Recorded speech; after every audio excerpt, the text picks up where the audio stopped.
Біздер қазір сағат 7:15 киініп таң серуенге дайындалып жатырмыз.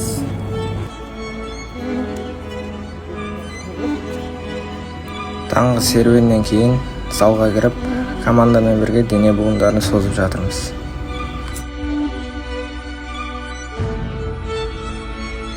Бұл біздің таңғы жаттығу, жүгіт пен жылдамдыққа арнайы тапсырмалар жасадық. Жаттығуымызды жақсы көңіл күйде аяқтап, созылып, жуынып шайынып, түскі асқа дайындалудамыз.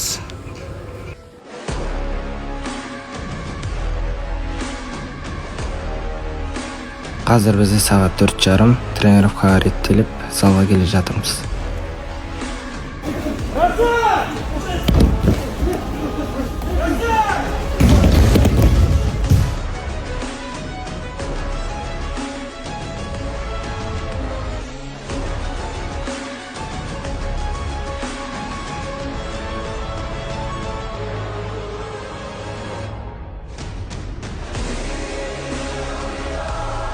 Бізде қазір кешкі жаттығу аяқталды. Енді қазір жуынып шайынып, кешкі асымызды ішеміз.